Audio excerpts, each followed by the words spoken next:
A principios del siglo XX se libró la guerra más cruenta de la historia hasta ese momento, la conocida como la Gran Guerra.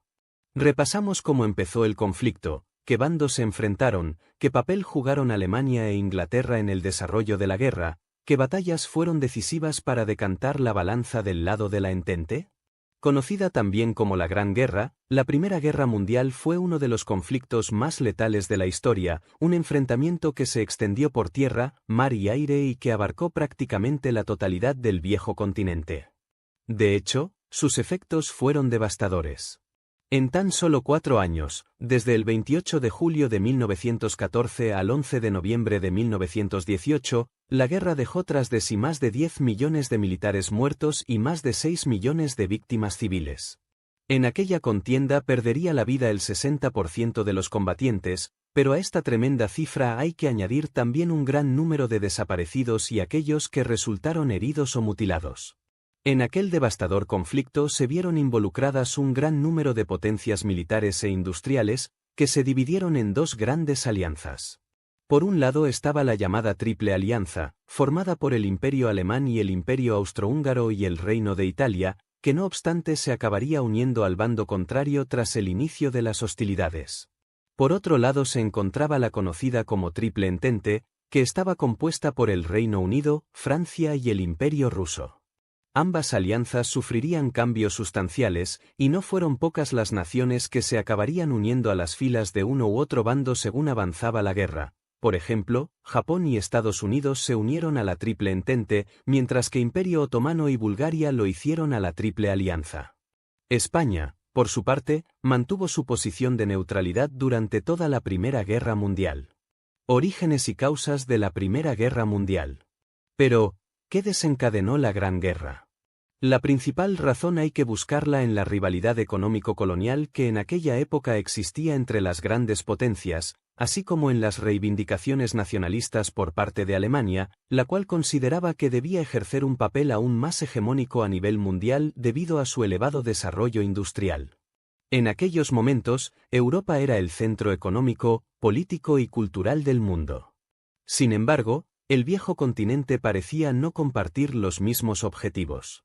Francia, Gran Bretaña y Alemania competían entre ellas por ser líderes industriales en Europa a pesar de la incuestionable ventaja alemana. Por su parte, Rusia, los imperios austrohúngaro y otomano y las pequeñas naciones balcánicas habían empezado a modernizarse a pesar de que la mayoría de su población aún vivía de la agricultura.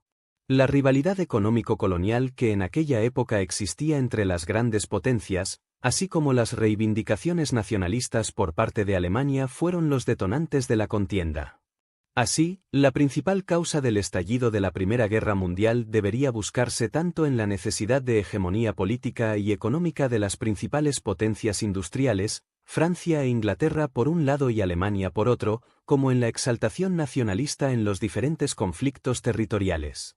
La unificación de Alemania en el año 1871 la había convertido en una gran potencia que amenazaba de manera directa los intereses económicos tanto de Francia como del Reino Unido.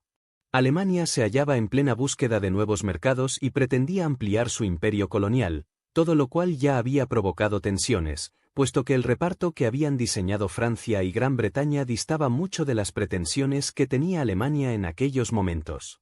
Tanto Francia como el Reino Unido eran dueños de amplias posesiones por todo el mundo, e incluso algunas naciones más pequeñas y no tan ricas como Bélgica y Portugal dominaban zonas mucho más extensas que sus propios estados nacionales. Por su parte, el Imperio austrohúngaro carecía de colonias mientras que Alemania únicamente pudo conseguir, tras muchas presiones, Togo, Camerún, el desierto de Namibia y la actual Tanzania, 4 territorios africanos sin apenas riquezas y con escasas oportunidades económicas. Tanto Francia como el Reino Unido eran dueños de amplias posesiones por todo el mundo. Asimismo, en el ámbito político, la paulatina penetración de idearios nacionalistas en buena parte de Europa contribuyó a la creación de un clima prebélico. Las proclamas nacionalistas incidían en la unión sin reservas de toda la ciudadanía contra la amenaza de un supuesto enemigo exterior, lo que provocó un incremento de las desigualdades sociales, un aumento en las discrepancias políticas, lo que era inevitable, culpabilizar a los países vecinos de los propios problemas económicos. Todo aquel caldo de cultivo tuvo su culmen en las escuelas y en el ejército, los actos patrióticos se multiplicaron, e incluso la prensa puso su grano de arena para descalificar a los supuestos enemigos de la nación. El fuerte espíritu nacionalista presente en la mayoría de discursos políticos acabó eclipsando los planteamientos de los líderes socialistas y los sindicatos obreros. Por ejemplo, las reivindicaciones territoriales que proponía el nacionalismo francés, devolución de Alsacia y Lorena, en poder de Alemania, o el nacionalismo italiano, la devolución de las regiones del norte de Italia, en poder del Imperio austrohúngaro, calaron de tal manera que la ciudadanía creyó en la necesidad imperiosa de hacer lo imposible por liberar e incorporar de nuevo esas regiones a sus respectivos países. Europa Central y Oriental no fueron una excepción. Las minorías que vivían en los Balcanes empezaron a reclamar la creación de un Estado propio, mientras que Serbia y Bulgaria pretendían ampliar sus fronteras para acoger a todas aquellas personas que habían emigrado en el pasado, algo que, por otra parte, chocaba frontalmente con las pretensiones de los imperios austrohúngaro y otomano. Llegados a este punto, las reivindicaciones de los pueblos eslavos fueron apoyadas por Rusia, que a su vez buscaba una salida geoestratégica al Mediterráneo. En medio de todo este complicado panorama, diversas corrientes de pensamiento alimentaban el afán de los distintos países por conseguir, más allá de sus propias fronteras, la unión de toda aquella población que tenía un origen común. Entre todas estas ideologías, una de las más destacadas fue el pangermanismo alemán, cuyo fin era volver a reunir en un gran imperio a todos los pueblos de origen germánico, y el paneslavismo serbio, apoyado por sus hermanos eslavos rusos, que proponía la unión bajo un mismo estado de todos los pueblos eslavos. De este modo, y precedida por diversos conflictos armados, la Primera Guerra Mundial puede considerarse la culminación de las desavenencias que venían desarrollándose entre las potencias europeas desde hacía tiempo. Durante las últimas décadas del siglo XIX y los primeros años del siglo XX, las potencias europeas habían configurado una política de alianzas que dio lugar a la aparición de dos bloques antagónicos. En 1882, la recién unificada Alemania firmó un tratado de colaboración militar con su aliado tradicional, el Imperio austrohúngaro, para aislar a su gran enemiga, Francia. A este acuerdo se uniría más adelante Italia, por lo que el pacto pasó a conocerse como Triple Alianza. Ante la perspectiva de quedar aislada diplomáticamente, Francia buscó la amistad del Imperio ruso, que rivalizaba con Alemania y Austria por el control del este de Europa. Así, en 1894, firmaron un pacto secreto conocido como Alianza Franco-Rusa, en la que ambos países se aseguraban el apoyo del otro ante un ataque de sus enemigos. El miedo al poderío militar de los imperios centrales también era compartido por el Reino Unido, partidario históricamente de un equilibrio de poder continental que favorecía sus intereses. Así Francia y Gran Bretaña firmaron en 1907 la Entente Cordiale, un tratado de no agresión que ponía fin a las disputas coloniales de estos dos enemigos tradicionales.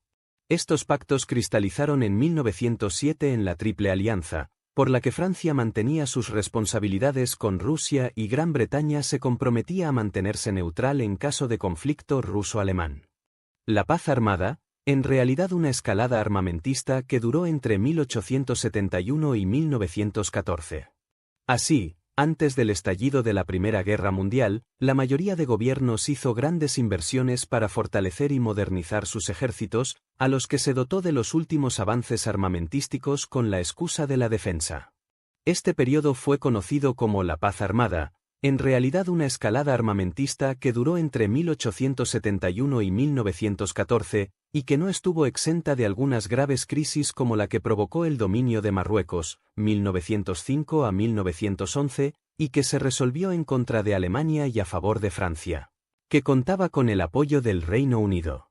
Así, la política de bloques y la carrera armamentística mantenían el continente en un equilibrio precario en el que la mutua desconfianza solo necesitaba la chispa de un conflicto local para convertirlo en una guerra total.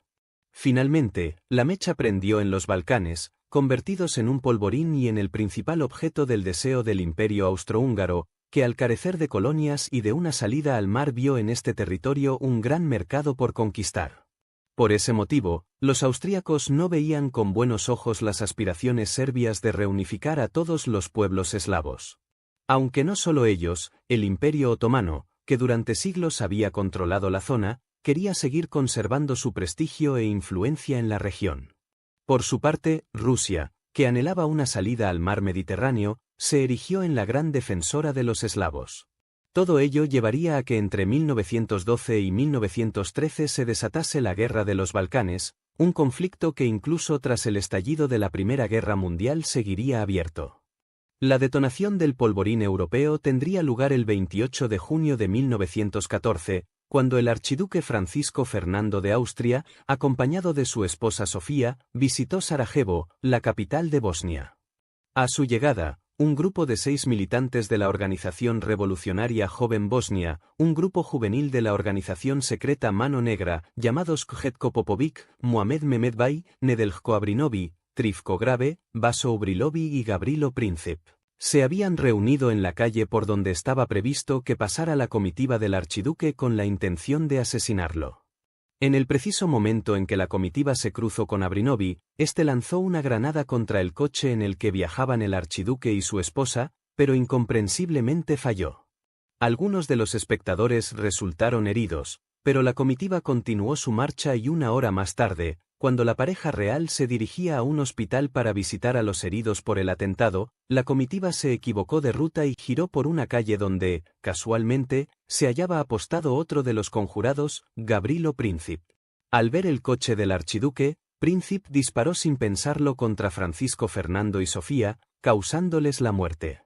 Tras el asesinato, Princip intentó suicidarse, pero la muchedumbre que había presenciado el magnicidio se lo impidió, facilitando de esta manera su detención. A pesar de la gravedad de los acontecimientos, y al contrario de lo que cabría esperar, la reacción de la población austríaca fue más bien tibia, rozando la indiferencia. El historiador ZBYNK Zeman escribió lo siguiente: el evento no provocó ninguna impresión en absoluto. El domingo y el lunes, días 28 y 29 de junio, las multitudes en Viena escucharon música y bebieron vino, como si nada hubiera sucedido. Pero las autoridades austrohúngaras alentaron a la población a llevar a cabo una serie de manifestaciones antiserbias en Sarajevo, en las que algunos croatas y bosnios asesinaron a 2 personas de origen serbio. También se organizaron acciones violentas en contra de los serbios fuera de Sarajevo, y en la capital se produjeron más de un centenar de detenciones de presuntos colaboracionistas en el asesinato del archiduque. Los ataques contra los serbios fueron en aumento y se extendieron a otras ciudades de la actual Bosnia, Croacia y Eslovenia. Tras todos estos altercados, las autoridades encarcelaron o extraditaron a unos 5.500 serbios, de los cuales entre 700 y 2.200 murieron en prisión. Más de 460 serbios fueron condenados a muerte y se creó una milicia especial de mayoría bosnia, llamada Chut Korps, que comenzó a perseguir de forma sistemática a personas de origen serbio. El asesinato del archiduque Francisco Fernando. Tras el asesinato del archiduque Francisco Fernando, entre el 28 de junio y el 6 de agosto de 1914 tuvo lugar lo que ha dado en conocerse como Crisis de Julio, un periodo en el que las principales potencias europeas, el Imperio Austrohúngaro, Alemania, Rusia, Francia y el Reino Unido, llevaron a cabo diversas iniciativas diplomáticas para evitar males mayores, pero que terminó con el estallido de la Gran Guerra. Finalmente, y con el convencimiento de que funcionarios del gobierno serbio estaban implicados en el complot para asesinar al archiduque, el 23 de julio de 1914 el gobierno austrohúngaro dio un ultimátum a Serbia en el que, a sabiendas, le exigía 10 demandas imposibles de aceptar y que justificarían una declaración de guerra. El 23 de julio de 1914 el gobierno austrohúngaro dio un ultimátum a Serbia en el que exigía 10 demandas imposibles de aceptar y que justificarían una declaración de guerra. Al día siguiente, después de celebrarse un consejo de ministros presidido por el mismísimo zar Nicolás II, Rusia ordenó la movilización de sus tropas y de las flotas fondeadas en el mar Báltico, en el Mar Negro, Odessa, Kiev, Kazán y Moscú. El 25 de julio, Serbia ordenó asimismo la movilización general, y esa misma noche informó de que aceptaba todos los términos del ultimátum a excepción del artículo 6, en el que se exigía al gobierno serbio que aceptase el envío de una delegación austríaca a Sarajevo para participar en las investigaciones del asesinato del archiduque. Como era de esperar, Austria rompió relaciones diplomáticas con Serbia y el día 28 de julio de 1914 el Imperio Austrohúngaro declaraba la guerra a Serbia. La decisión de Austria-Hungría de utilizar el crimen como coartada para atacar a Serbia y eliminarla como foco de agitación entre los eslavos del sur activó todos los mecanismos de alianzas fraguados en décadas anteriores que terminaron con las grandes potencias europeas cruzándose declaraciones de guerra mutuas en los días siguientes.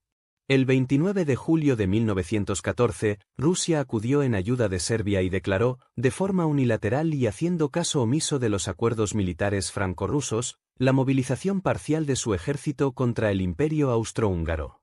El entonces canciller alemán, Theobald von Bethmann, decidió retrasar su respuesta hasta el día 31 de julio, aunque sin tiempo para meditarla. El día anterior Rusia ordenó una movilización general contra Alemania y, en respuesta, los germanos declararon el estado de peligro de guerra.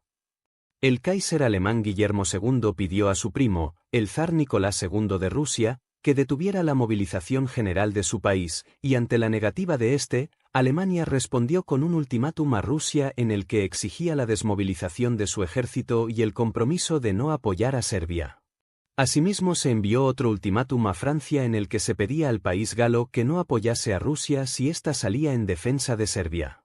Tanto Rusia como Francia ignoraron estas demandas. El 1 de agosto, tras la negativa de Rusia, Alemania se movilizó y le declaró la guerra. El 1 de agosto Alemania ordenó la movilización general de sus tropas y declaró la guerra a Rusia. El 3 de agosto declaró la guerra a Francia y penetraba en territorio belga, que era neutral, para cruzar el país en dirección a Francia. El 4 de agosto, Gran Bretaña, que no tenía ningún interés en Serbia ni obligación de luchar ni por Rusia ni por Francia, pero sí estaba expresamente comprometida a defender la neutralidad belga, declaró la guerra a Alemania.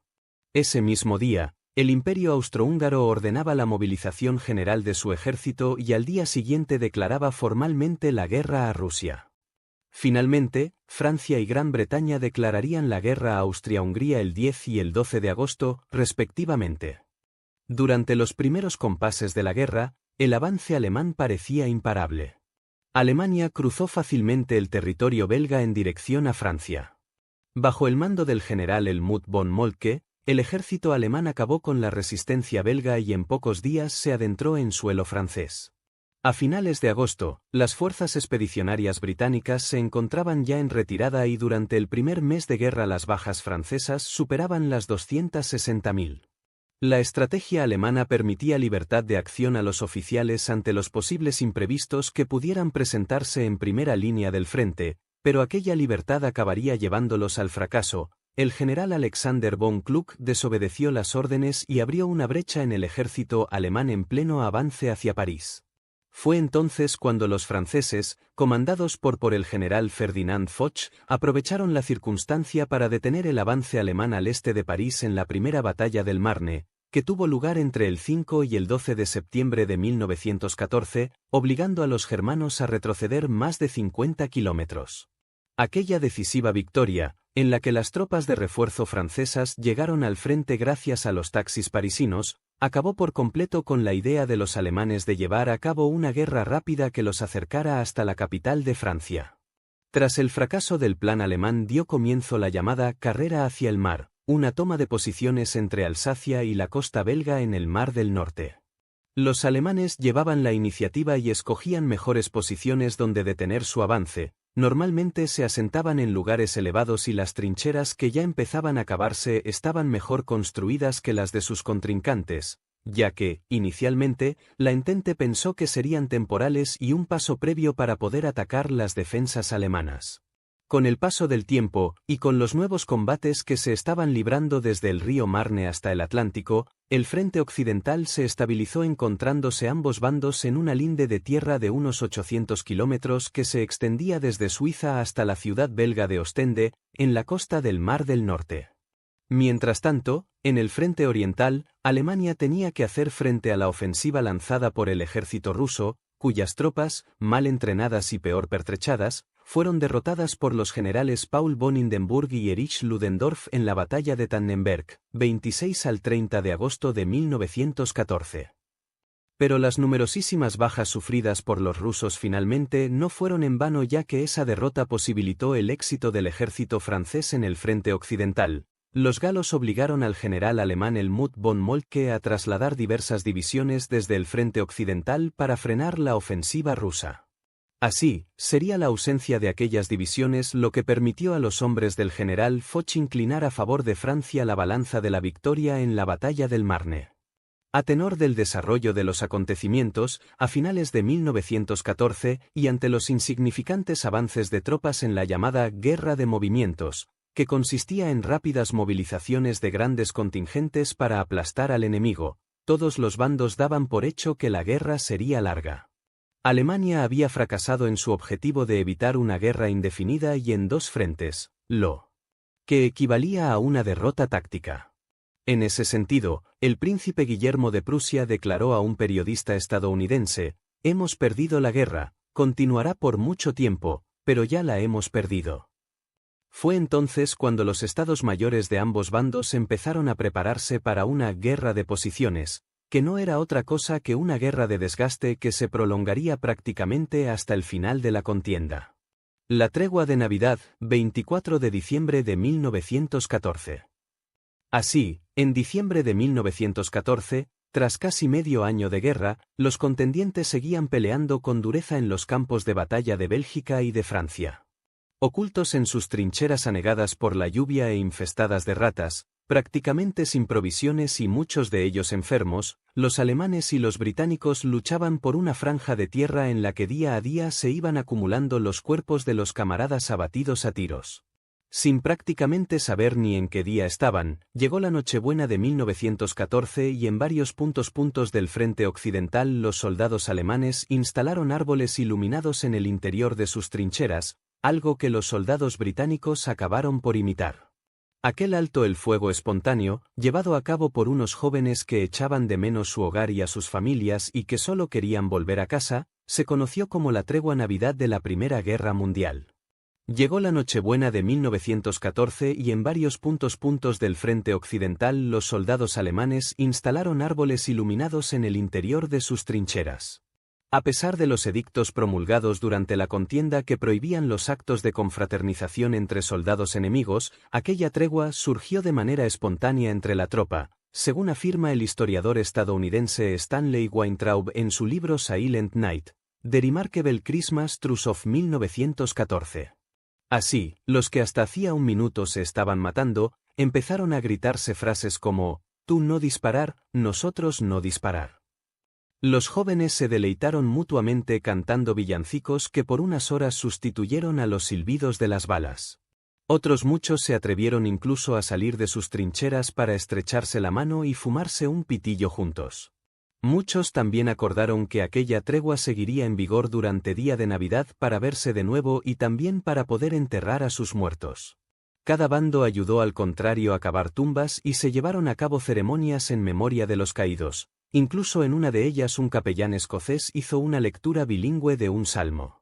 Aquel día los soldados intercambiaron su comida y los regalos que les habían enviado sus familiares desde sus hogares, así como los botones de sus uniformes para guardarlos como recuerdo de aquel día en el que aprovecharon para jugar a fútbol y que nunca volvería a repetirse.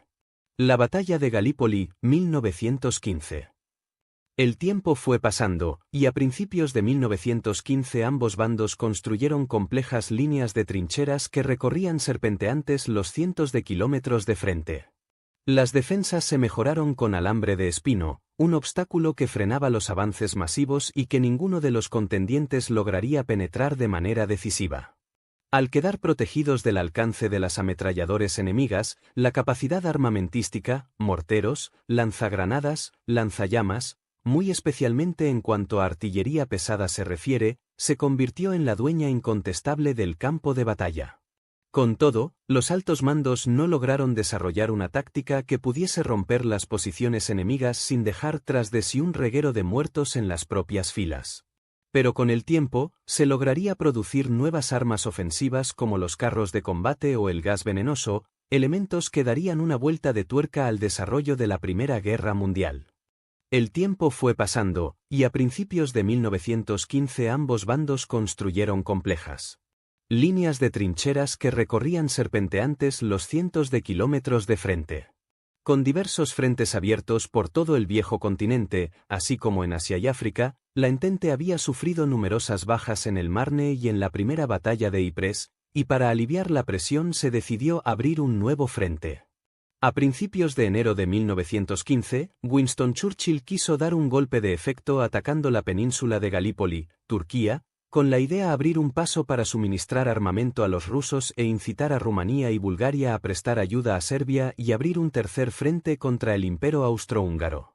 Churchill pensaba que la conquista del estrecho de los Dardanelos supondría un golpe estratégico que le permitiría tener acceso a los inmensos campos de trigo ucranianos y derrotar a una gran potencia como era el Imperio otomano. Winston Churchill, como primer lord del almirantazgo del Imperio británico, propuso el 19 de febrero de 1915 una ofensiva que apenas durará unas horas, y para ello hizo uso de las fuerzas conjuntas australianas y neozelandesas que se entrenaban en Egipto para su futuro despliegue. Así pues, el 19 de febrero de 1915, los buques de guerra de las fuerzas anglo-francesas iniciaron los bombardeos contra los fuertes otomanos, aliados de los alemanes, de la península de Galípoli. Pero mientras las defensas otomanas quedaron prácticamente intactas, gran parte de la flota anglo-franceses se fue a pique debido a las minas estratégicamente colocadas a lo largo del estrecho. Churchill pensaba que la conquista del estrecho de los Dardanelos supondría un golpe estratégico que le permitiría tener acceso a los inmensos campos de trigo ucranianos. El 18 de marzo de 1915, el por entonces general Ian Hamilton, jefe de la Fuerza Expedicionaria del Mediterráneo, telegrafió a Londres advirtiendo la derrota. Muy a mi pesar, me veo obligado a llegar a la conclusión de que no es probable que los estrechos sean forzados por acorazados. Ha de ser una operación militar pausada y metódica, llevada a cabo con nuestras fuerzas al completo, para así poder abrir un paso para la Armada. Tras el estrepitoso fracaso, la estrategia cambió y se pasó del bombardeo naval al desembarco de tropas. El 25 de abril de 1915, británicos y franceses desembarcaron en la península de Galípoli y en Kunkale, costa asiática otomana.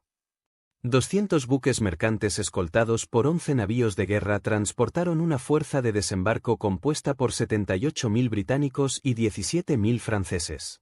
Pero los esfuerzos de estas tropas en las zonas ocupadas en Galípoli resultaron inútiles a lo largo de los 9 meses que duró la campaña debido a la inesperada y contundente resistencia otomana, en especial de las fuerzas dirigidas por Mustafa Kemal Atatürk y del Quinto Ejército Otomano bajo el mando del general alemán Otto Liman von Sanders.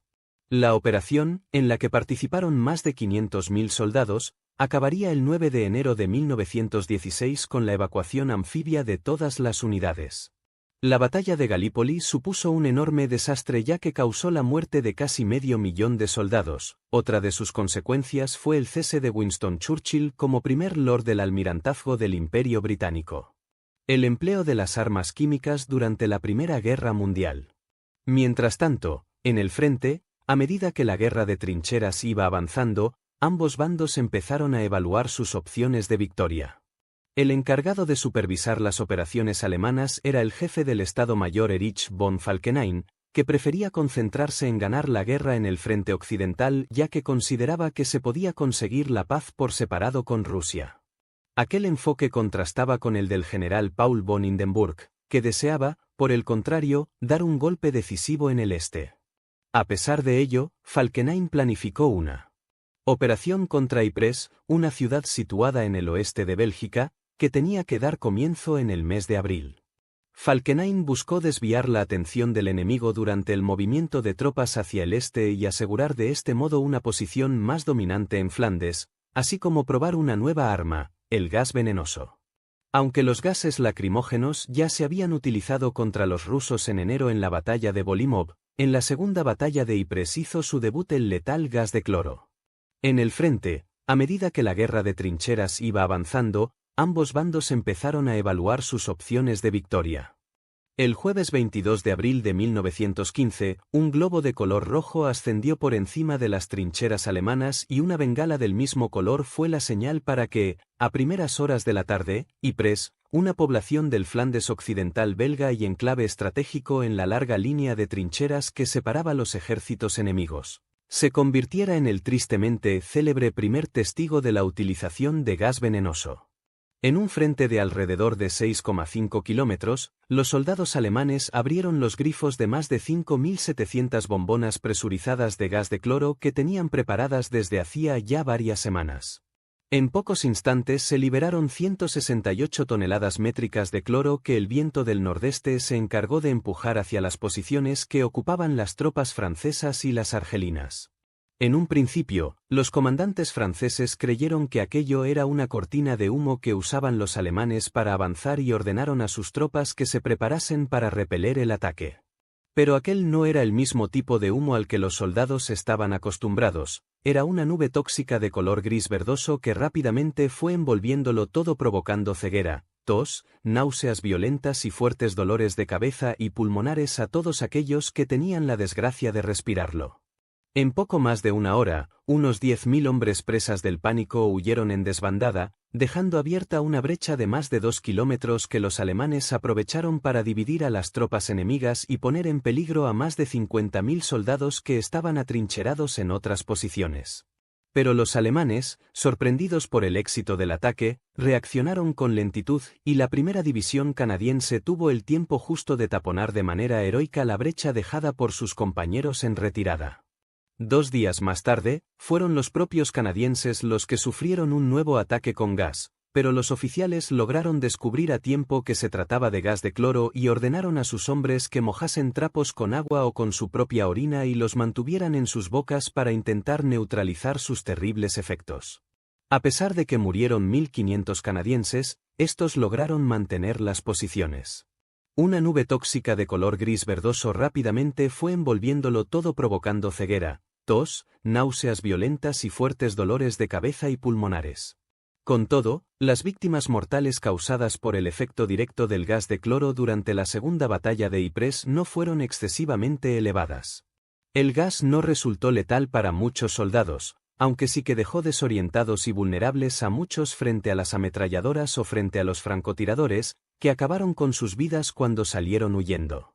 Se calcula que en Ypres unos 5.000 soldados murieron asfixiados o quedaron gravemente incapacitados a causa del gas, que les produjo ceguera e insuficiencia respiratoria.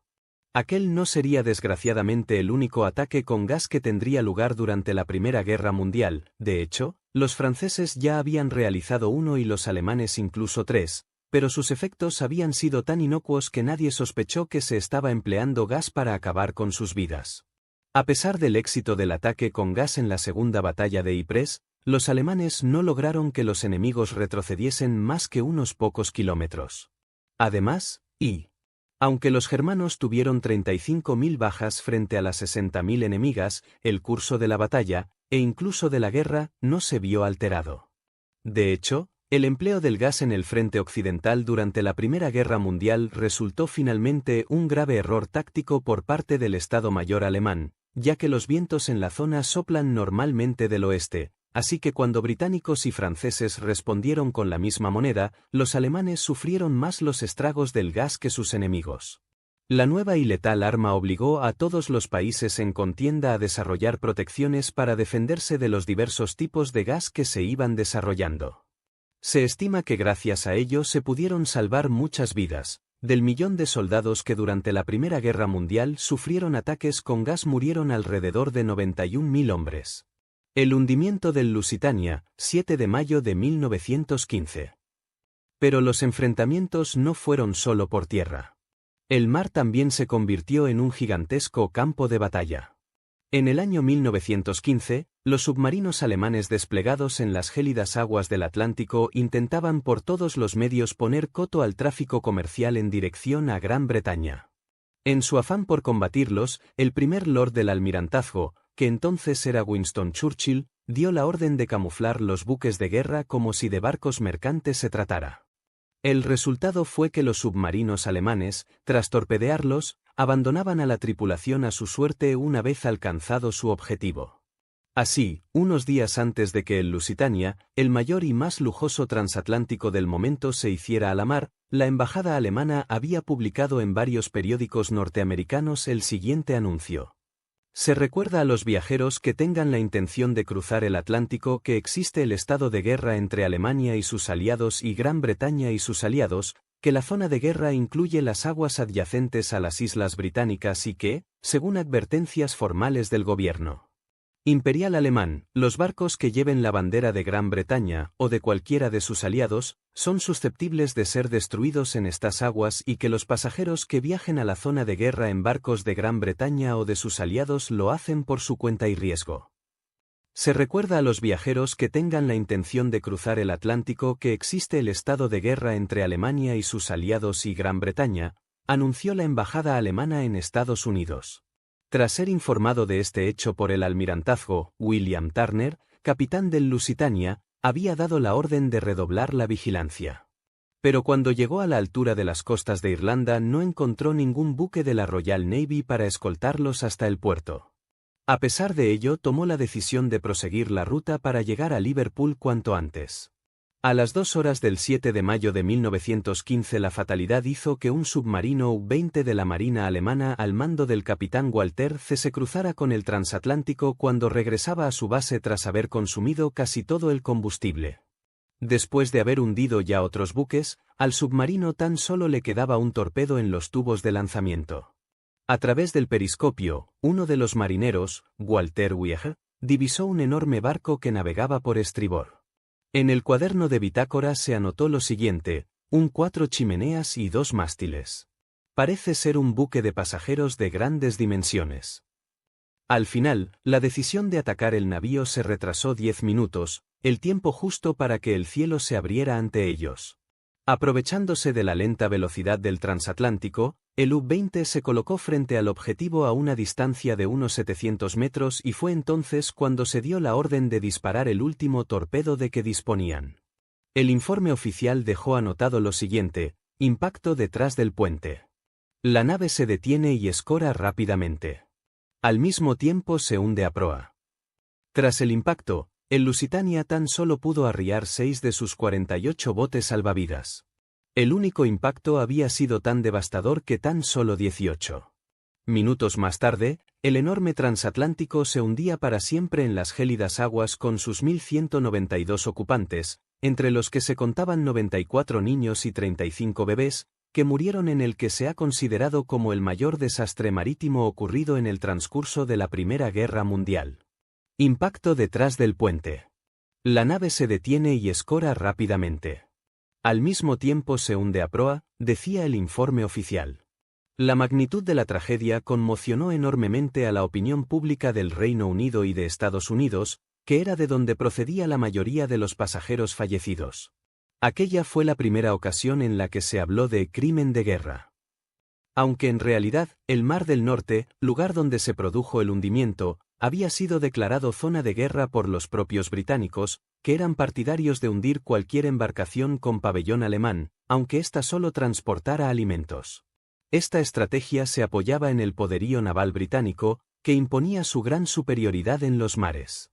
Sin embargo, el almirantazgo no tuvo en cuenta la irrupción de los submarinos U-Boot, a los que Londres despreciaba por considerarlos un arma huidiza, tramposa y asquerosamente no inglesa. Sin embargo, estas armas huidizas resultaron finalmente ser terriblemente efectivas y letales. Sea como fuere, Alemania se defendió de las acusaciones que se vertieron contra ella argumentando que el Lusitania era un barco militar camuflado como si de un barco de pasajeros se tratara para romper el bloqueo de las islas británicas. En sus alegaciones, los alemanes hicieron constar que en las bodegas del navío iban almacenados 4 millones de proyectiles fabricados en Estados Unidos repartidos en 5.400 cajas, además de cobre y latón para uso militar. El paso de los años ha demostrado que aquello era cierto. Investigaciones posteriores han demostrado que los manifiestos de carga reales fueron sustituidos por otros que solo informaban del embarque de comida y pasaje. Pero entre las provisiones que se subieron al barco en Nueva York figuraba ese material de guerra. Muchos años más tarde, todos estos datos fueron ratificados por una expedición submarina que en el verano de 2011 accedió a los restos del Lusitania que siguen descansando en el fondo del mar. La investigación confirmó que, en este caso, los alemanes no mintieron y que las bodegas del Gran Transatlántico estaban repletas de munición, cuya presencia explicaría las diversas explosiones que se sucedieron en el barco tras el impacto del torpedo alemán y que acabaron hundiendo al gran transatlántico pese a que fue alcanzado por un solo proyectil. Tras el desastre del Lusitania, se acusó a Churchill de haber sabido que la probabilidad de un ataque contra el transatlántico era muy elevada, y más aún cuando, el 1 de mayo, en una reunión mantenida en la sala de mapas del Almirantazgo se le advirtió de que espías británicos desplegados en Alemania habían informado de la salida del U-20 del capitán Walter y de que éste tenía muchas probabilidades de cruzarse en la ruta del Lusitania. Pero a pesar de las advertencias del servicio de espionaje británico, Churchill ordenó que el Juno, el crucero que debía escoltar al Lusitania una vez hubiera entrado en el Mar del Norte, abandonase la zona y se dirigiera a puerto. Tras el desastre del Lusitania, se acusó a Churchill de haber sabido que la probabilidad de un ataque contra el transatlántico era muy elevada. A pesar del tiempo sucedido desde la tragedia, el hundimiento del Lusitania deja todavía muchas cuestiones en el aire. ¿Fue el gran transatlántico una víctima sacrificada ex profeso para que Estados Unidos pudiera justificar su participación en la Primera Guerra Mundial? ¿Fueron las 1.200 personas que murieron en el ataque daños colaterales perfectamente asumibles? Y aunque Estados Unidos no participaría en la contienda hasta 2 años más tarde de este acontecimiento, hay historiadores que consideran que el ataque al Lusitania fue determinante para que Washington decidiera finalmente entrar en el conflicto. La batalla de Verdún, 21 de febrero de 1916. Durante la Primera Guerra Mundial se vivieron muchas situaciones límite, sobre todo en las trincheras que, como una cicatriz, recorrían el viejo continente. Un ejemplo del horror que se vivió en ellas es Verdún, un municipio francés situado en el departamento del Mosa, en la región del Gran Este. El mensaje que un joven soldado alemán llamado Johannes As dirigió a sus padres desde una de las trincheras del ejército germano es bastante clarificador al respecto. Queridos padres, estoy acostado en el campo de batalla y tengo una bala en el vientre. Creo que me estoy muriendo.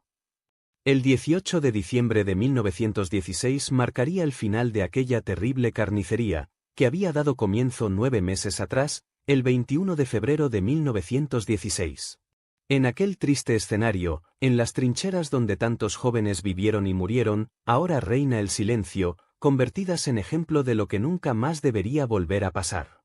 Queridos padres, estoy acostado en el campo de batalla y tengo una bala en el vientre. Creo que me estoy muriendo, escribió un soldado alemán en una carta. El final de la guerra de 1870, que enfrentó a los franceses y a los prusianos, se decidió en París, el de esta se decidirá en Verdún, afirmó el Kaiser Guillermo II el 1 de abril de 1916, cuando la batalla, que llevaba ya 6 semanas en marcha, se había llevado por delante más de 100.000 vidas. La opinión del emperador alemán se basaba en el criterio del general Erich von Falkenhayn, que había abierto 2 frentes, uno en Rusia y otro en Verdún. Pero no todos habían estado de acuerdo con aquel plan. Indignado por la pedantería mostrada por von Falkenhayn, Erich Ludendorff, uno de los más brillantes generales de Alemania, llegó a decir de él: «Puedo odiar a ese hombre, y le odio». Pero a pesar de lo que el general Ludendorff pudiera pensar de su colega, este contaba con el favor del Estado Mayor, y hacia finales de 1915 ya había concebido un plan de ataque en Verdún. El 1 de abril de 1916, la batalla de Verdún, que llevaba ya 6 semanas en marcha, se había llevado por delante más de 100.000 vidas. Los servicios de inteligencia alemanes habían informado de que la artillería y la infantería francesas se habían retirado de la zona para trasladarse a otros puntos donde se estaban llevando a cabo encarnizados combates. De este modo, von Falkenhayn había ideado una estrategia basada en un ataque rápido al flanco galo que obligara a los franceses a movilizarse hacia un punto y una vez allí atacarles. Así, con la maquinaria alemana en marcha, von Falkenhayn dispuso más de 800 piezas de artillería de forma estratégica, pero el mal tiempo lo obligó a posponer el ataque hasta que la lluvia remitiera. Von Falkenhayn había ideado una estrategia basada en un ataque rápido al flanco galo que obligara a los franceses a movilizarse. Sería el 21 de febrero de 1916, a las 7:15 horas de la mañana, cuando se abrieron las puertas del infierno en Verdún. El conocido como Gran Bertha, el temido cañón alemán de 420 milímetros capaz de lanzar proyectiles a 12 kilómetros de distancia y provocar cráteres de 6 metros de profundidad, y el efectivo cañón antitanque Skoda de 35 milímetros, empezaron a abrir fuego a discreción. A las 4 de la tarde ya habían caído del cielo más de 1 millón de obuses que habían convertido el suelo francés en un auténtico paisaje lunar lleno de cráteres. Las trincheras se habían hundido y la mayoría de sus defensores quedaron sepultados bajo el barro. Al teniente coronel Driant le pareció que el bosque era barrido por una tormenta, un huracán de adoquines que crecía cada vez con mayor fuerza.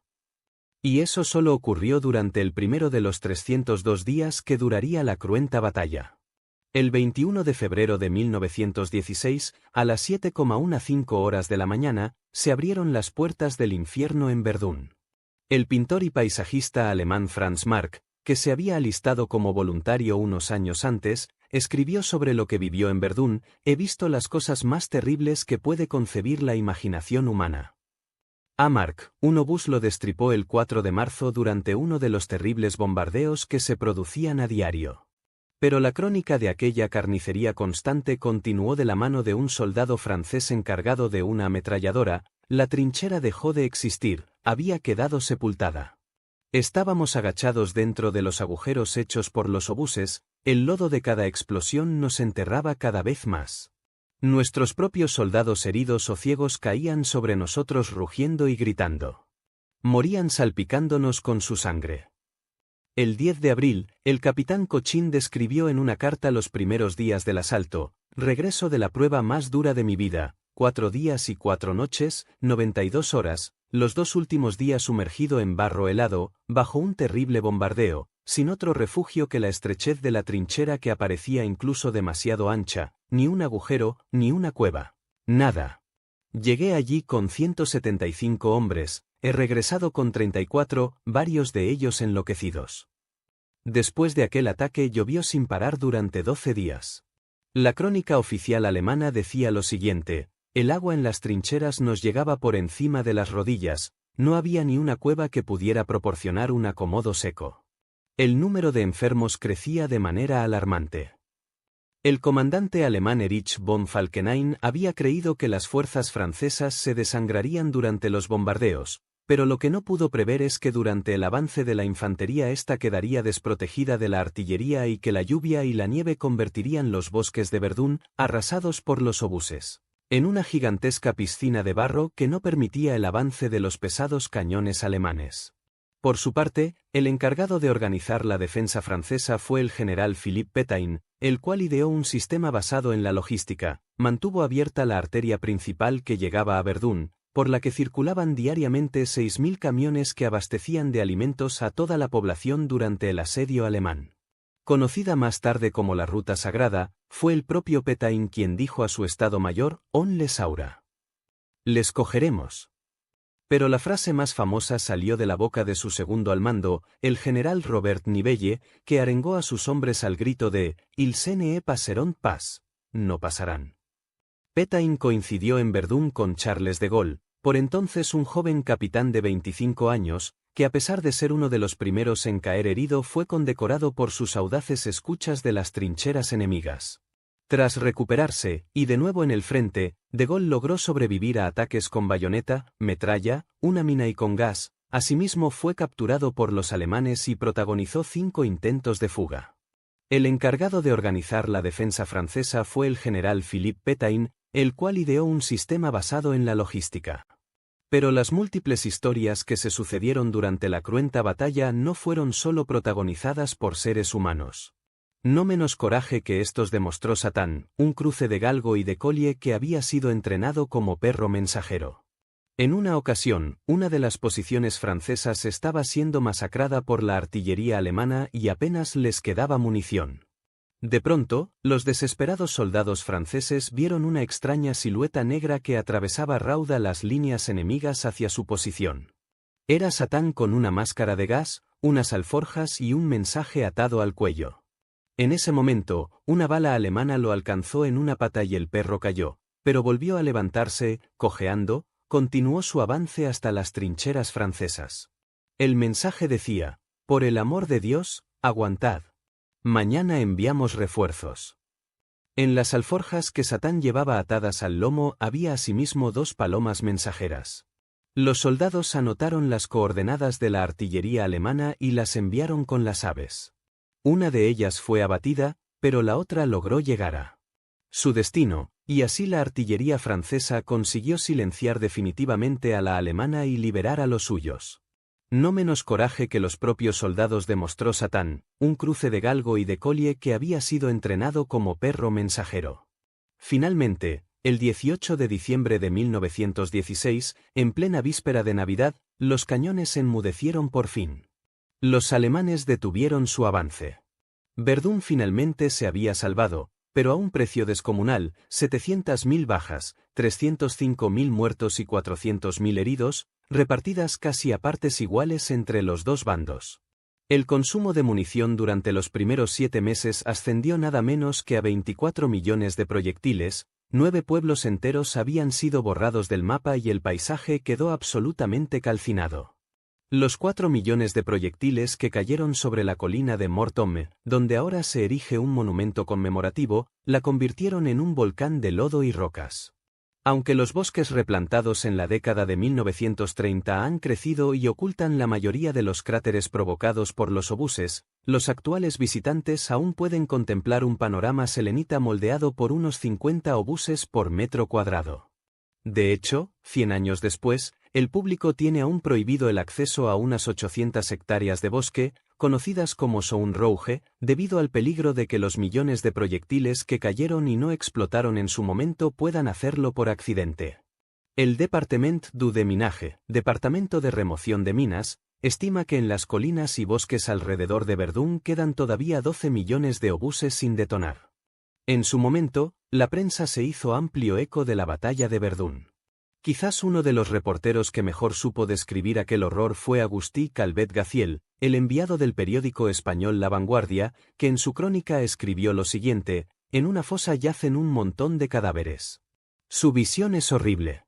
Los cuerpos están mutilados, vestidos con el uniforme militar hecho trizas, manchado de sangre, asqueroso. Los rostros aparecen contraídos por espasmos macabros de rabia y de dolor supremos. Algunos cuerpos están despedazados. En el montón hay miembros sueltos, descuajados del tronco. Los circunstantes permanecen en un rudo mirar de infinita ternura ante los despojos horribles de sus hermanos, absortos, resignados, con los ojos encendidos por la santa esperanza de vengar su muerte. La Escuadrilla Lafayette, abril de 1916. Mientras tenían lugar aquellos cruentos acontecimientos, y aunque Estados Unidos se había declarado neutral ante el conflicto europeo, Edmund Louis Gross, director médico de la American Field Service, AFS, y Norman Prince, un famoso piloto norteamericano y expatriado en Francia, propusieron al gobierno francés la posibilidad de crear un escuadrón de pilotos estadounidenses que hiciera frente a la aviación alemana. Aquella propuesta tenía como telón de fondo la posibilidad de que sus acciones hiciesen cambiar de opinión al pueblo norteamericano para que dejasen de lado su neutralidad y el país entrara de una vez por todas en la guerra. Aquella propuesta tenía como telón de fondo la posibilidad de hacer cambiar la opinión de los norteamericanos para que el país entrara de una vez por todas en la guerra. Así pues, tras recibir la consiguiente autorización el 21 de marzo de 1916, la escuadrilla se formó en el mes de abril con el nombre de Escuadrilla Lafayette en honor del general Gilbert Dumotier de Laffy, una figura prominente de la Guerra de Independencia de Estados Unidos. La escuadrilla se desplegó el 20 de abril en Luxeuil-les-Bains, muy cerca de la frontera con Suiza. Inicialmente estaba compuesta por 38 pilotos, de los cuales 7 eran estadounidenses. Pero tanto las aeronaves como los mecánicos y los uniformes eran franceses, así como el comandante de la escuadrilla, el capitán Georges Tenault. De este grupo de pilotos también formaría parte Raoul Loufberry, un estadounidense nacido en Francia que finalmente se acabaría convirtiendo en un as de aviación con 16 victorias confirmadas. En el transcurso de la guerra, los pilotos de la escuadrilla Lafayette llegaron a ser 209, y en 1917, con la entrada de Estados Unidos en el conflicto, muchos de ellos ingresaron en las filas de la sección de aviación US Signal Corps. Pero las cosas no fueron tan fáciles. A pesar de la valentía y el coraje desplegado por los pilotos norteamericanos de la escuadrilla Lafayette en todas sus actuaciones, la sociedad norteamericana seguía sin querer aceptar su participación en una guerra que para ellos estaba muy lejos, y la sociedad civil no presionó al presidente Wilson para que tomara parte en la contienda. Finalmente, con la definitiva entrada de los norteamericanos en la guerra en el año 1917, la escuadrilla Lafayette fue absorbido por el Cuerpo del Ejército de Estados Unidos manteniendo durante los primeros meses la estructura original, y desapareció oficialmente el 18 de febrero de 1918. La escuadrilla estuvo formada al final por 267 voluntarios estadounidenses entre los que destacaron Eugene Bullard, el primer piloto militar afroamericano de la historia, y Willis Bradley Haviland. Algunos años después de la finalización del conflicto, el 8 de abril de 1924, el escuadrón fue disuelto e incorporado en el 94º Escuadrón de Caza de la Fuerza Aérea de los Estados Unidos, del que forma parte en la actualidad. La escuadrilla Lafayette fue reconocida por sus acciones heroicas y fue condecorada con 31 cruces de guerra, 7 medallas por valor militar y 4 legiones de honor. La Batalla del Somme. El año 1916 marcaría un punto de inflexión en el devenir de la Primera Guerra Mundial. El 1 de julio de ese año, el ejército británico libró su primera gran batalla en el frente occidental. Hasta aquel momento, las tropas británicas habían combatido en sectores restringidos y con la ayuda del ejército francés, que por aquel entonces luchaba denodadamente en la batalla de Verdún y que insistió en que sus aliados debían dar un paso al frente. Algo que acabó sucediendo. Numerosos historiadores consideran que de entre todas las grandes batallas de la Primera Guerra Mundial, Marne, Verdún, Gallipoli o Tannenberg, tal vez la batalla de Somme sea una de las más sangrientas e inútiles de todo el conflicto, e incluso también de la historia. La razón de esta ofensiva fue aliviar la presión alemana sobre los franceses en Verdún, donde se estaba combatiendo encarnizadamente desde el mes de febrero. Así, tras una semana de constantes bombardeos de la artillería aliada contra las posiciones alemanas en el río Somme, el 1 de julio de 1916 se produjo un ataque masivo de franceses y británicos. Bajo el mando del general Haig, los británicos pretendían tomar Bapaume en el norte mientras que en el sur las tropas francesas comandadas por Foch atacaban Péronne, un frente de 15 kilómetros en el que se progresaba con grandes dificultades. Convencidos de que la artillería había machacado las posiciones alemanas, 120.000 soldados salieron de las trincheras cruzando la tierra de nadie hasta las trincheras enemigas como si fuera un paseo militar. Pero nada más salir se dieron cuenta de su gran error ya que las posiciones alemanas, sobre todo las de primera línea, estaban intactas. Todo su arsenal bélico, así como el sistema de alambradas, no habían sido arrasados por los bombardeos por lo que las sucesivas oleadas de soldados enviadas por el ejército británico fueron repelidas convirtiendo el campo de batalla en una auténtica carnicería. A día de hoy aún no se comprende por qué el alto mando no ordenó parar el avance. En los primeros 6 minutos de avance se produjeron casi 20.000 bajas y al finalizar el día, 19.240 soldados habían muerto, 2.152 habían desaparecido y casi 36.000 resultaron heridos o mutilados. Por su parte, los alemanes sufrieron entre 10.000 y 12.000 bajas. Tras aquel desastre, el general Haig barajó la posibilidad de retirarse, pero finalmente decidió atacar de nuevo el 14 de julio, tras un bombardeo por sorpresa mucho más intenso y efectivo, y sus tropas lograron tomar casi toda la segunda línea de trincheras alemanas. Pero aquel éxito no tuvo continuidad y la batalla entró en un punto muerto. Hasta aquel momento, los británicos ya sumaban otras 82.000 bajas como resultado de algunos escarceos que reportaron ínfimos avances. La batalla finalmente derivó en una lucha de desgaste en medio del frío y la humedad, por lo que Haig acabó paralizando la ofensiva el 18 de noviembre de 1916. El resultado fue la conquista de apenas unos 320 kilómetros cuadrados conseguidos a costa de 420.000 bajas británicas y 195.000 francesas. Los alemanes, por su parte, contabilizaron 650.000 bajas. Junto al mortífero número de bajas, la batalla de Somme se convirtió además en un campo de experimentación en el que se desarrollaron muchas mejoras tecnológicas a nivel militar, fusiles de retrocarga, ametralladoras pesadas y ligeras, e innovaciones como los lanzallamas y los carros blindados. También hubo cambios en la composición de las brigadas. La paz de Brest-Litovsk, 3 de marzo de 1918. En 1917, con el conflicto en plena ebullición, estalló la Revolución Rusa que terminaría con los bolcheviques liderados por Vladimir Lenin haciéndose con el poder. Pero antes de todo ello, los hombres de Lenin tuvieron que librar una guerra civil contra los revolucionarios más moderados, que si bien se oponían al gobierno autocrático zarista, no veían con buenos ojos el programa comunista para dirigir el país. Con la necesidad de centrar sus esfuerzos en el interior, Lenin decidió buscar la paz con los imperios centrales, algo que Alemania vio como una oportunidad para pacificar el frente oriental y centrar sus esfuerzos en el occidental. Para tal fin se escogió la ciudad de Brest-Litovsk, en la actual Bielorrusia, cerca de la frontera con Polonia, donde dieron inicio las conversaciones el 3 de diciembre de 1917. El objetivo era que Rusia se retirase de la guerra.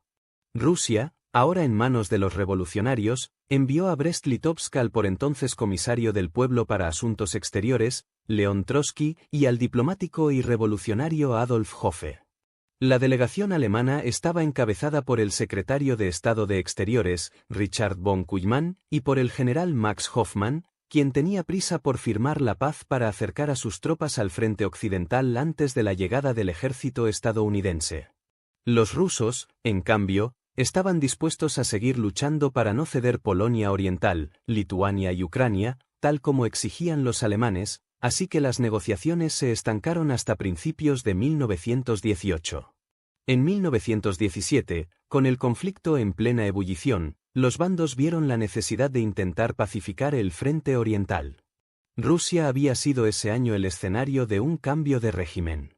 El descontento de la población rusa, especialmente de la clase trabajadora y de los campesinos, cada vez más hundidos en la pobreza, con las políticas del zar Nicolás II. Fue aprovechado por la oposición bolchevique al régimen zarista, liderada por Vladimir Lenin, para iniciar una revolución que empezaría en Rusia y que esperaban que se extendiera al resto del mundo. La Revolución Rusa estalló el 8 de marzo de 1917 y el zar Nicolás II se vio obligado a abdicar. Tras varios meses en cautividad, tanto él como su familia fueron ejecutados el 17 de julio de 1918. Con la inestimable ayuda de los alemanes, Lenin regresó de su exilio en Suiza a mediados de abril y lo primero que hizo fue arrebatar el poder al gobierno provisional dirigido por el ministro de la guerra, Alexander Kerensky, para convertirse en el líder que pondría fin a la participación de Rusia en la Primera Guerra Mundial. Finalmente, en Brest-Litovsk, las negociaciones para el cese de las hostilidades con Rusia se retomaron el 22 de diciembre de 1917. Tuvieron lugar varias sesiones, durante las cuales la delegación rusa intentó prolongar al máximo los procedimientos y aprovechar la oportunidad para difundir comunicados propagandísticos. Por su parte, la delegación alemana se impacientaba cada vez más ante el estancamiento de las reuniones y las constantes dilaciones de los rusos, que eran muy conscientes de la urgencia que tenían los alemanes por cerrar un acuerdo. Y es que el deseo de los bolcheviques era la paz sin anexiones ni indemnizaciones, es decir, el fin de las hostilidades sin que ello comportase para Rusia ni la pérdida de territorios ni ningún otro tipo de reparación, mientras que los alemanes, por el contrario, exigían a los rusos la independencia de la Polonia rusa, Lituania y Ucrania. Así, como los bolcheviques no estaban dispuestos a aceptar las exigencias alemanas, las conversaciones acabaron llegando a un punto muerto. Finalmente, a mediados de febrero, las negociaciones se interrumpieron cuando Trotsky, visiblemente enojado, consideró que los términos propuestos por las potencias centrales eran demasiado duros y sus demandas territoriales, inaceptables. Mientras todo esto sucedía, la lucha en el frente oriental se iba recrudeciendo y los alemanes avanzaban imparables hacia Petrogrado, la actual San Petersburgo. Fue entonces cuando Lenin y Trotsky se dieron cuenta de que a Rusia, debilitada por sus problemas internos, no le quedaba más remedio que aceptar y ceder a los términos impuestos en el tratado. Finalmente, el 3 de marzo de 1918, el gobierno ruso tuvo que aceptar las condiciones de un tratado por el cual debía reconocer la independencia de Ucrania, Georgia y Finlandia, y entregar Polonia y los estados bálticos de Lituania, Letonia y Estonia a Alemania y Austria-Hungría, cediendo las poblaciones de Kars, Ardahan y Batum al Imperio Otomano. El tratado fue ratificado por el Congreso de los Soviets el 15 de marzo de ese mismo año. De este modo, aunque el gobierno de Lenin había conseguido su objetivo final, que era salir del conflicto, lo hizo de una manera que muchos consideraron humillante y a un elevado coste.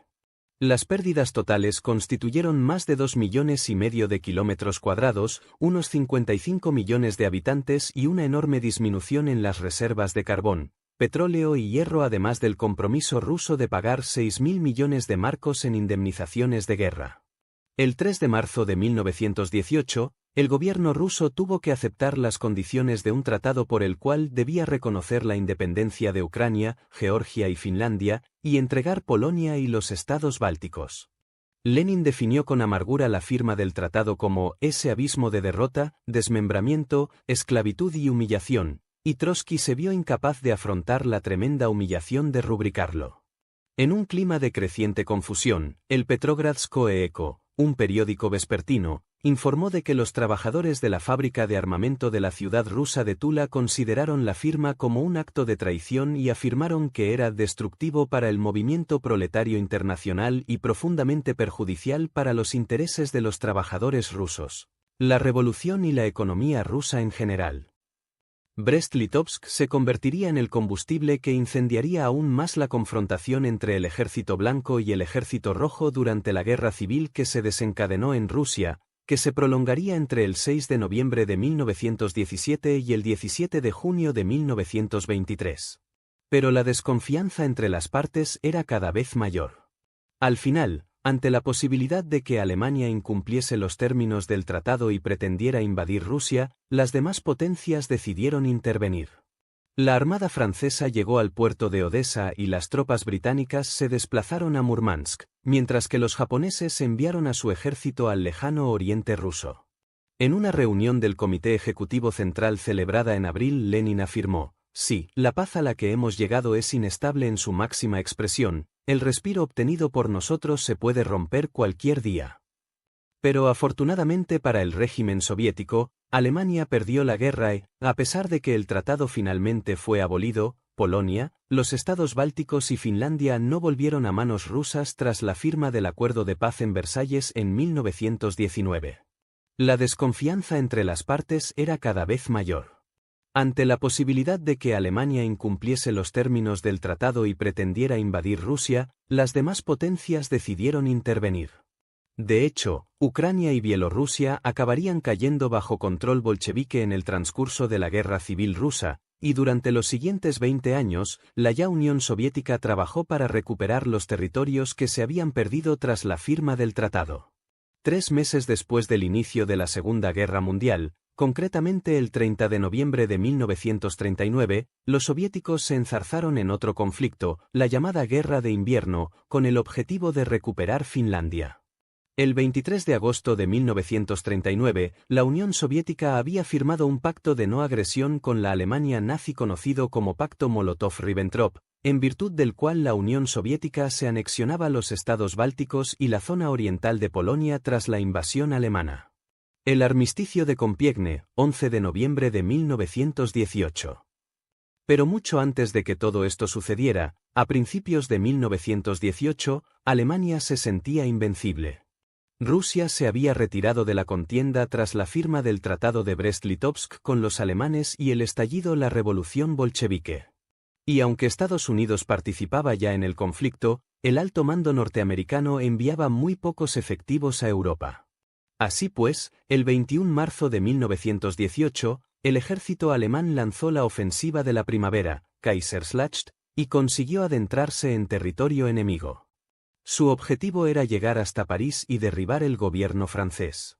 Alemania se sentía invencible y el 21 de marzo de 1918 lanzó la ofensiva de la primavera. Sin embargo, británicos y franceses resistieron bien el empuje alemán, y en pocos meses los germanos empezaron a perder su ventaja numérica. Contra todo pronóstico, el imperio alemán se encontraba al borde del colapso. Los suministros no llegaban al frente, la población civil pasaba hambre y sus soldados se negaban a cumplir órdenes o simplemente desertaban. Lo dramático de la situación obligó al general Erich Ludendorff a trasladar a sus superiores, con absoluto desánimo, que la guerra estaba perdida. Así, durante el mes de noviembre de 1918 la situación bélica del imperio alemán era ya insostenible. En tan solo 6 semanas todos sus aliados habían capitulado ante la Triple Entente. El último país de las potencias centrales, la propia Alemania, llevaba desde el mes de octubre intentando conseguir un armisticio lo más favorable posible a sus intereses, pero Estados Unidos condicionaba su firma a la aceptación de una serie de medidas que el gobierno alemán consideraba inaceptables, la principal de las cuales era la abdicación del Kaiser Guillermo II. En realidad ya era cuestión de días que el imperio alemán se rindiera tras conocerse la noticia de que el imperio austrohúngaro lo había hecho el 3 de noviembre de 1918. La situación militar se había agravado aún más cuando parte de la marina y del ejército se amotinaron ante lo que veían como un sacrificio inútil de vidas, y más cuando la guerra ya estaba perdida sin remedio. Finalmente, temerosos de que las revueltas desencadenaran una revolución como ya había sucedido en Rusia, los políticos y los jefes militares de Alemania se apresuraron a aceptar las duras condiciones de paz que les imponían los vencedores sin sospechar que al hacerlo iban a sentar las bases de una nueva guerra en un futuro no muy lejano. La crisis final se había desencadenado un poco antes, la noche del 29 de octubre de 1918, cuando una flota alemana con destino al Mar del Norte se negó a entrar en combate. La crisis final se había desencadenado un poco antes, la noche del 29 de octubre de 1918, cuando una flota alemana con destino al Mar del Norte se negó a entrar en combate con las naves británicas, desafiando de este modo a sus oficiales y empezando un motín que en cuestión de días se propagaría a gran parte de la marina y del ejército alemanes. Cuando la revuelta ya se estaba extendiendo por las ciudades, las presiones ejercidas sobre el Kaiser Guillermo II para que abdicara y facilitara el armisticio se convirtieron ya en exigencias, puesto que este era un punto innegociable para el presidente de Estados Unidos T.W. Wilson. Finalmente, el 9 de noviembre, temiendo correr la misma suerte que el zar Nicolás II y su familia si la revolución se radicalizaba en el país, el Kaiser Guillermo II renunció a todos sus títulos y se exilió a los Países Bajos. Los últimos militares leales que se quedaron en tierras germanas interpretaron aquella huida como una traición. Un día antes, el 8 de noviembre, una delegación alemana que había partido hacia Francia para firmar el armisticio llegaba a un punto de encuentro ya pactado, y de allí se les acompañó a un lugar secreto, un claro en el bosque de Compiègne donde el mariscal Ferdinand Foch, comandante en jefe de los ejércitos aliados, les esperaba en uno de los vagones de su tren privado. El veterano militar francés se limitó a entregar a la delegación alemana un documento con todas las demandas de los vencedores, dándole 72 horas para aceptarlas. Les dejó en compañía de un grupo de oficiales de la Triple Entente y les dijo que volvería en 3 días para conocer su respuesta. La lista de demandas que los vencedores del conflicto imponían a Alemania incluía una fuerte desmilitarización, la pérdida de territorios, indemnizaciones de guerra y concesiones estratégicas a los países ganadores. Tras la lectura de las peticiones, la delegación alemana protestó enérgicamente por lo que consideraban unas condiciones abusivas y más propias de una rendición que de un armisticio, pero dadas las circunstancias no se hallaban en posición de negociar. De entre todos los puntos, los más criticados por los alemanes por considerarlos totalmente injustos fueron la obligación de Alemania de liberar a todos los prisioneros de guerra enemigos, mientras que los vencedores no estaban obligados a hacer lo propio con los prisioneros alemanes, o la libertad de circulación de barcos enemigos en sus aguas, mientras se mantenía el bloqueo naval sobre Alemania. La lista de demandas que los vencedores del conflicto imponían a Alemania incluía una fuerte desmilitarización, la pérdida de territorios, indemnizaciones de guerra. El 10 de noviembre, la delegación alemana fue informada de la abdicación del Kaiser el día anterior, y el recién nombrado canciller Friedrich Ebert les dio la orden de firmar independientemente de cuáles fuesen las condiciones. Finalmente, el armisticio se ratificó a las 5 de la madrugada del día 11, supervisado por el mariscal Foch y anunciado a lo largo de las siguientes horas. El armisticio entró en vigor a las 11 de la mañana siguiente, pero a pesar de ello se siguieron produciendo hostilidades hasta la hora acordada y casi 3.000 personas murieron durante los estertores de la Primera Guerra Mundial. Así acabaría el primer conflicto global del siglo XX. La precipitación del acuerdo y las duras condiciones impuestas a Alemania plantaron la oscura semilla del descontento de la que más tarde brotaría el nazismo. Los sectores militaristas más duros no aceptaron que Alemania pudiera haber perdido la guerra y atribuyeron la derrota a una supuesta conspiración entre los socialdemócratas y los judíos para sabotear intencionadamente el esfuerzo bélico, dando lugar a la llamada leyenda de la puñalada por la espalda. Los sectores militaristas más duros no aceptaron que Alemania pudiera haber perdido la guerra y lo atribuyeron a una supuesta conspiración entre los socialdemócratas y los judíos. Por entonces, un cabo del ejército llamado Adolf Hitler se encontraba ingresado en un hospital militar recuperándose de las consecuencias de un ataque con gas venenoso. Los médicos que lo trataban contaron que reaccionó de forma histérica tras el anuncio del armisticio. Hitler llegó incluso a padecer una ceguera temporal y un psiquiatra del ejército lo calificó de peligrosamente psicótico. Hitler nunca olvidaría la humillación de su país, y tras muchas vicisitudes, y ya en plena Segunda Guerra Mundial, el 22 de junio de 1940 le llegaría por fin la oportunidad de vengarse. El ahora Führer obligó a los franceses a firmar un nuevo armisticio, esta vez favorable a Alemania. Para escenificarlo hizo trasladar el mismo vagón de tren al mismo lugar donde el 11 de noviembre de 1918 se había puesto punto final a la Primera Guerra Mundial, y donde, sin pretenderlo, se había fraguado el nefasto preludio de la Segunda.